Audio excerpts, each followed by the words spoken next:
Assalamualaikum dan selamat sejahtera.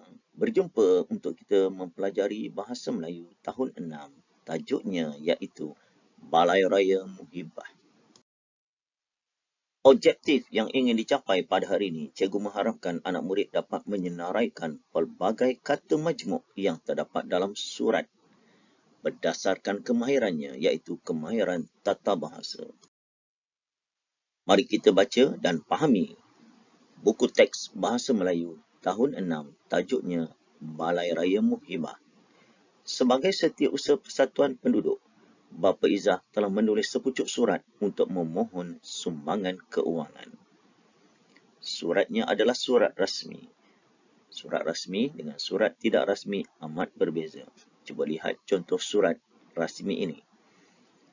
Persatuan Penduduk Taman Idaman Jaya, 234 Jalan Mengkuang, 31200 Ipoh, Perak, Darul Rizwan.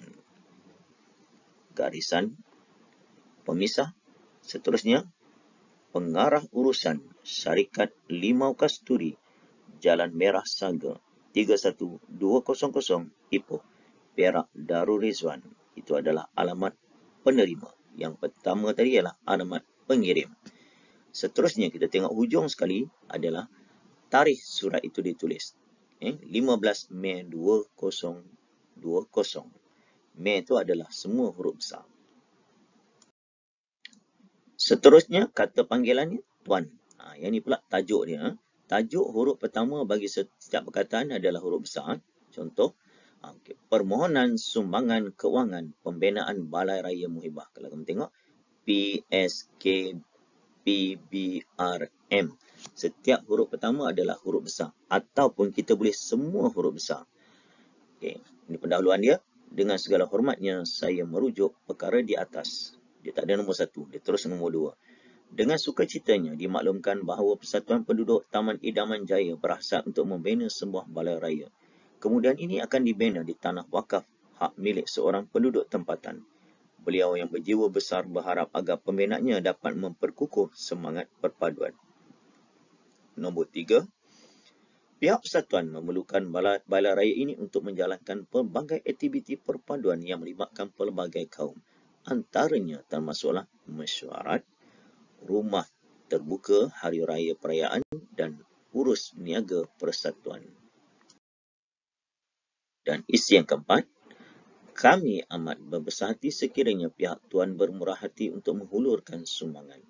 Jika terdapat sebarang pertanyaan, tuan boleh berhubung dengan pihak urus dia pembinaan balai raya iaitu Encik Ismail bin Zakaria melalui talian 012-3456-789. Penutup dia. Kerjasama dan perhatian daripada pihak tuan sangat kami hargai dan kami dahulukan ucapan terima kasih. Sekian. Yang benar, Faizal bin Osman, Setiausaha Persatuan Penduduk Taman Idaman Jaya. Siapa yang menulis surat ini? Setiausaha. Latihan hari ini berfokuskan kepada kata majmuk. Apakah itu kata majmuk? Jom kita fahami.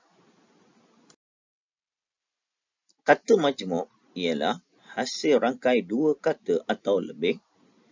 Bentuk yang terhasil membawa makna yang tertentu dan dieja terpisah melainkan bentuk kata yang telah mantap. Itu adalah maksud kata majmuk. Contoh kata majmuk mantap: setiausaha, sukarela, tanda tangan, warga negara, matahari. Ini adalah ejaan yang dirapatkan. Seterusnya, lihat pula contoh kata majmuk. Ada 3. Kata nama majmuk. Kata nama tu, jalan raya, guru besar, kertas kerja, susu pekat manis. Itu kata nama majmuk. Sekarang kata kerja majmuk. Fokusnya kata kerja tu. Ambil alih, tunjuk ajar, kenal pasti, kuat kuasa. Semuanya eja terpisah. Ini seterusnya kata adjektif. Kata adjektif ada kata adjektif majmuk. Biru laut, hijau daun, merah jambu, muda remaja. Ini adalah contoh kata majmuk. Jadi kalau kamu fahami ini, untuk kata majmuk, selepas ini ada latihan. Untuk latihan pada hari ini, anak murid dikenaki senaraikan pelbagai kata majmuk yang terdapat dalam surat rasmi. Kemudian, ceritakan kepada rakan apakah maksud surat rasmi tersebut. Cikgu harap kamu telah pun bersedia untuk perbincangan pada hari ini. Jika ada kesilapan, buat pembetulan. Jika betul, right. Ini adalah beberapa kata majmuk yang terdapat dalam surat rasmi. Antaranya, balai raya, rumah terbuka, urus niaga, berjiwa besar, kerjasama, tanah wakaf, urus setia, berbesar hati, terima kasih, hak milik, setiausaha, bermurah hati. Kalau daripada 12 kata majmuk ni, ada 2 kata majmuk yang rapat. Yang dia rapat kerjasama dan juga setiausaha. Yang lain terpisah. Yang kedua, kamu dikenaki menyampaikan cerita kepada rakan-rakan. Jadi bila nak sampaikan cerita, kita harap rakan-rakan bersedia. Jadi buat ayat sikit. Contoh, kawan-kawan dengar cerita saya ini, harap dapat berikan kerjasama untuk mendengar cerita saya ini. Saya dan penduduk Taman Idaman sangat teruja jika kami mempunyai sebuah balai raya. Kami berbesar hati sekiranya balai raya itu dibina di atas bidang tanah wakaf yang sedia ada. Setiap hari kami berdoa agar ada yang bermurah hati dan berjiwa besar untuk menghadiahi kami balai raya itu. Menghadiahi sebab diikuti I itu sebelah dia pada orang ataupun insan kami. Bukan menghadiahkan. Kalau menghadiahkan benda. Okay. Yang terakhir, saya rela hati untuk menjadi urus setia atau setiausaha untuk melancarkan proses pembinaan balai raya tersebut. Sebagai kesimpulan, berdasarkan tajuk yang kita pelajari hari ini iaitu Balai Raya Muhibah. Balai raya ni biasanya terdapat di kampung-kampung, khususnya di kawasan yang penduduknya kurang.